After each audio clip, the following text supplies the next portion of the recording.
W1c Counter Claim revolves around the concept of including the opposite opinion in a persuasive essay. Now, I have to admit, back when I first heard the term counterclaim, when I was in college, I really thought it was a joke. Why on earth would you want to talk about someone else's belief if it disagrees with your own? But I've come to see it actually as having a very powerful role in a persuasive essay because it draws in people who believe differently than you. In essence, it draws in the enemy. And not only that, but it shows them directly why your claim is the correct one, because you're going to crush their claim in a polite fashion. So the counterclaim is not something to be dismissed. It's like a red carpet to your audience. The target for counterclaim starts at the one level with the ability to simply acknowledge that people believe differently than you, and then to be able to tell them why they are wrong. You don't need to give any reason why they may believe differently, but you do need to be able to say your side of the story. At the 2 level, moving up and getting a bit more skilled, not only can you acknowledge that other people believe differently, but you can explore by giving evidence. So this is just big picture stuff, opinions that other people might have. No research to be included, but you can refute that. At the 3 level proficiency, you can acknowledge that other people believe differently, you can give evidence or opinions that other people might believe, and you can give details. So you're actually going to have to spend some time digging into their side of the story, finding some information, logos, ethos, or pathos details for why they believe as they do. And then you're still going to refute them. Tell them why their details are wrong. You can do all this anticipating what the audience believes. So you're not just going to come up with any old counterclaim, but come up with a counterclaim that the audience would actually connect and relate to. At the 4 level, you're going to pick the strongest alternate or opposing claims to tackle. And this is a challenge. It might be preferred in some cases to avoid them if you know you can't crush them, if there's actually some validity or some truth to that opposing claim. But if you can tackle those strongest arguments and show them to be wrong, you'll have a really awesome counterclaim.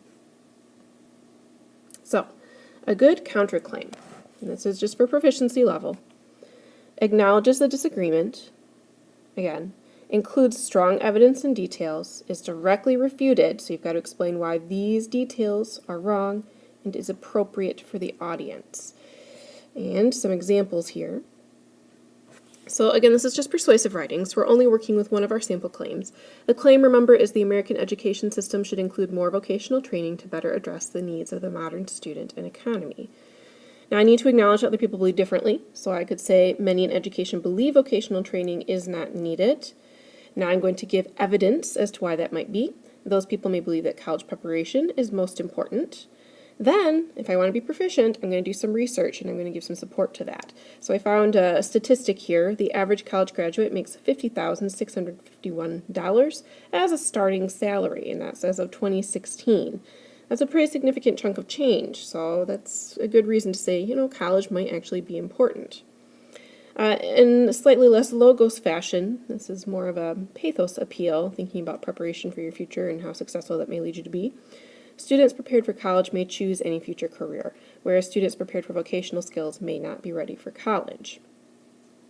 Now, we need to directly refute this particular evidence and these particular details to have a really solid counterclaim. It's not enough just to roll into our own point of view if it doesn't address these 2 topics. So to directly refute, college preparation is not most important. Now I'm going to directly refute the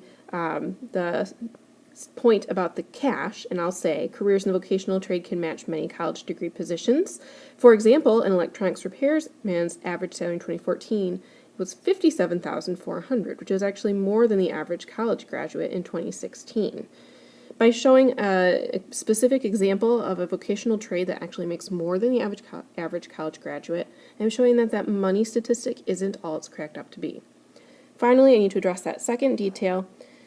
Students not interested in college may not do well in traditional college preparation classes and then end up prepared for nothing. And no one wants their child to be prepared for absolutely nothing in their future. That's a pretty strong pathos refute. Now, I want to show you what that would look like in a full paragraph with transitions worked in as well. Your counterclaim should be one solid paragraph. Now you might place this particular piece directly after your introductory paragraph, perhaps a little bit further in if it better fit there and it connected some of the ideas you were going to discuss. But the key here is that you've got both the counterclaim and the refute for it in the same paragraph. So here we go. Many in education believe vocational training is not needed and that college prep is most important. I combined the acknowledgement and the evidence in one sentence there. They would argue that college preparation will lead to a stronger economy. So see, I'm giving some explanation for the statistic that I included, a little bit of lead-in for it. After all, the average college graduate makes $50,651 starting salary. From a purely educational standpoint, again, I need to transition into my other detail because it's not the same topic. Students prepared for college may choose any future career, where students prepared for vocational skills may not be ready for college. Here, though, I give my refute, or start it. The truth, though, is that college preparation is not most important, and then I go into the details. From an economic stance, vocational training makes sense. Careers in the vocational trade can match many college degree positions. For example, an electronic repairman average salary in 2014 was $57,400. So I've got a transition that connects back to the earlier language here of that degree, or of that piece of detail. And educationally, again, we're using a transition here to connect into the earlier detail. It is best to have many options. Students not interested in college may not do well in traditional college preparation classes and thus end up prepared for nothing. Finally, I'm going to close out the whole paragraph with a restatement of my claim so that I can move back into my evidence and details of my body paragraphs. Our education system needs to address the needs of all students for their sake and that of the economy.